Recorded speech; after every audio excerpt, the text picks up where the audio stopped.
এইভাবে শুটকি ভর্তা করলে অনায়াসেই 2 প্লেট ভাত খেয়ে ফেলতে পারবেন।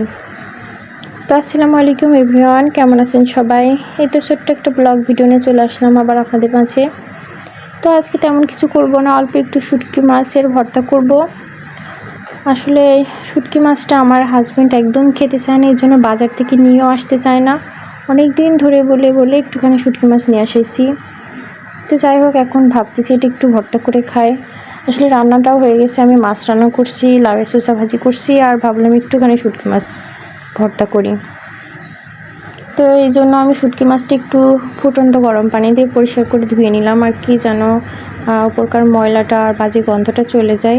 তারপর এটা সরিষার তেলের মধ্যে একটু শুটকি মাছটা আগে একটু ভালো করে ভেজে নিব। তারপরে এর মধ্যে রসুন পেঁয়াজ দিয়ে আর একটু ভাজবো, আর মরিচ দিয়ে। তো এখানে আমি কাঁচামরিচ দিয়েছি ছোটো ছোটো 2টা, আপনারা শুকনো মরিচ দিতে পারেন। শুকনো মরিচ দিলে টেস্টটা আরও ভালো আসে, কালারটাও ভালো আসে। আসলে আমার বাসায় শুকনো মরিচটা ছিল না, এই জন্য আমি কাঁচামরিচটা দিয়েই করছি। আর সঙ্গে একটু লবণ দিয়ে বেটে নিচ্ছি, তাইলে বাটাটাও সহজ হবে আর শুটকি মাছের মধ্যে লবণটাও চলে যাবে। তো এটা অবশ্যই শিলপাটায় বেটে করতে হবে, কারণ শিলপাটায় না বাটলে এই ভর্তাটা টেস্ট হবে না।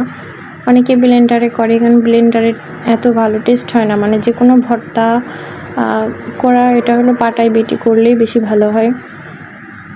তো এই তো এটা মিহি করে আমি বেটে নিলাম, অল্প একটু করছি, কারণ আমার হাজব্যান্ড তো খায় না, শুটকি মাছ একদমই খেতে পারে না।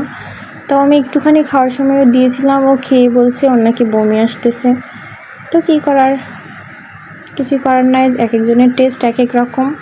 কিন্তু আমার কাছে শুটকি মাছ খুবই ভালো লাগে, মানে মনে করেন ভর্তা হোক কিংবা শুটকি মাছ দিয়ে ছোটো মাছের তরকারির মতো রান্না করলে বেগুন আলু পেঁয়াজ দিয়ে, মানে ওইটা আরও বেশি ভালো লাগে।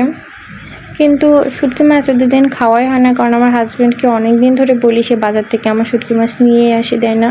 তো এই দিনে আমি অনেক বলে বলে একটুখানি শুটকি মাছ নিয়ে আসেছি, এই জন্য আর কি। তো ফ্যামিলির মধ্যে একজন কোনো কিছু না খাইলে আর কি অন্যজনের জন্য সেটা রান্না করাও একটু বিরক্ত লাগে। তো যাই হোক, আপনারা ওইভাবে ট্রাই করবেন, অবশ্যই ভালো লাগবে। তো আজকের ভিডিও পর্যন্তই, সবাই ভালো থাকবেন, সুস্থ থাকবেন, আল্লাহ হাফেজ।